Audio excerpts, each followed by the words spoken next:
حضور سید عالم صلی اللہ علیہ وسلم بیٹھے تھے تو حضور نے فرمایا شراب یہ نشہ یہ برائیوں کی ماں ہے. اور پھر حضور نے ایک مثال بیان فرمائی. نبی رحمت علیہ السلام نے فرمایا بنی اسرائیل کا ایک واقعہ ہے.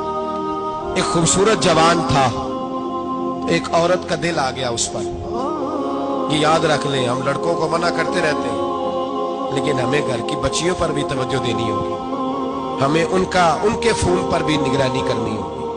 عورت کا دل آ گیا تو نبی پاک علیہ السلام فرماتے اس نے کوئی بہانہ لگایا, کسی کو کہا کہ اس نوجوان کو بلا کے لاؤ, اس کو کہو کہ ہم نے کوئی گواہی لینی ہے تجھ سے. وہ نوجوان آیا, ایک کمرے میں داخل ہوا تو اگلے کمرے میں لے گئے, وہاں داخل ہوا تو اس سے اگلے کمرے میں لے گئی, وہ داخل ہوا تو اسی طرح 7 مکفل کمروں میں لے گئی.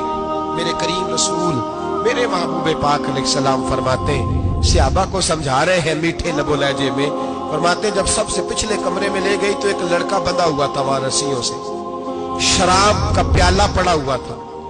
بی بی کہنے لگی کوئی گواہی شواہی نہیں لینی, تجھے اس لیے بلایا ہے کہ تیرے اوپر دل آ گیا ہے, اب میرے ساتھ منہ کالا کر.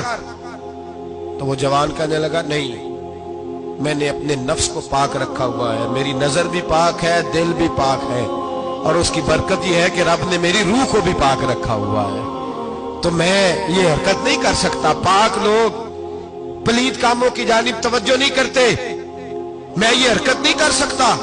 کہنے لگی چل پھر اس کو قتل کر, اس کو میں نے باندھا ہوا. اس نے کہا میں قتل کیوں کروں, میری کیا دشمنی ہے. کہا پھر شراب پیو, کہا میں شراب بھی نہیں پیتا. تو کہنے لگی اب تو میں نے تجھے اپنے چنگل میں پھانس لیا ہے, اب تو یہاں سے بچ کے جا نہیں سکتا, اور اگر تو باہر جائے گا تو میں شور کروں گی, لوگ جمع کروں گی, اس نے میری عزت آبرو پہ ہاتھ ڈالا ہے, تو بچ تو نہیں سکتا, ایک کام تو کرنا پڑے گا. محبوب فرماتے اس نوجوان نے سوچا کہ زنا بھی بہت بڑا جرم ہے, قتل بھی بہت بڑا گناہ ہے, چلو اب مجبوری ہے تو شراب پی لیتا ہوں. لیکن وہ سمجھا نہ کہ شراب تو بنیاد ہے. اس نے ایک پیالہ جو پیا, کہنے لگا ایک اور دے دو. دوسرا پیا تو کہنے لگا ایک اور دے دو. اب 3 پیالے 3 بوتلیں شراب جو پی چکا تو خماری چڑھ گئی. اب اس عورت کے قریب جانے لگا کہ میں تیرے ساتھ زنا کروں گا. اس نے کہا جب تک میں قریب نہیں آنے دوں گی جب تک تو اسے قتل نہ کرے. اس نے اسے قتل بھی کیا, زنا بھی کیا. تو محبوب فرمانے لگے یہ قتل اور زنا جو ہوا ہے تو یہ شراب کی وجہ سے ہوا ہے. گویا شراب وہ جرم ہے جو قتل بھی کرائے گی, جو زنا بھی کرائے گی. اور اگر آپ نشئی کو دیکھیں, اگر آپ شرابی کو دیکھیں تو کیا وہ ڈکیتیاں نہیں کرتا پھرتا, وہ چوریاں نہیں کرتا, وہ اپنی ہی ماں کا زیور نہیں بیچ آتا, وہ اپنی ہی بہن کا پڑا ہوا جہیز نہیں بیچ آتا, وہ اپنے ہی گھر میں ڈاکے نہیں ڈالتا, وہ اللہ کے گھر مسجد میں آ کر کے چوری نہیں کرتا.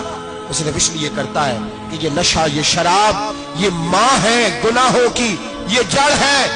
ملت کے لوگوں یاد رکھو, اس امت اس پاکستان کے ساتھ جہاں بہت سارے ظلم ہوئے وہاں بڑا ظلم یہ ہے کہ بہت بڑا طبقہ جوانوں کا نشے کا عادی ہے.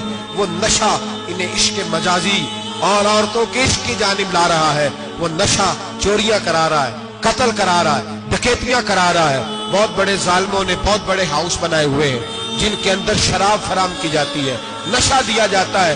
میں نے تو ایسے لفظ سنے کہ الیکشن کے دنوں میں ووٹ لینے کی خاطر سیاستدان انہیں نشہ فراہم کرتے ہیں, انہیں باندھ کے رکھتے ہیں, روز تمہیں پڑیا ملے گی, ووٹ ہمیں ڈالنا. اتنا ظلم, اتنی زیادتی, اتنا جبر, ایک انسان کے ساتھ کھیلنا.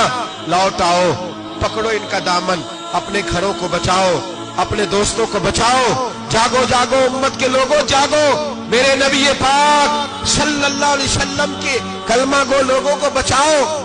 ان پر اگر سختی کرنی پڑتی ہے تو کرو, پیار کرنا پڑتا ہے تو کرو, محنت کرو, جدوجہد کرو.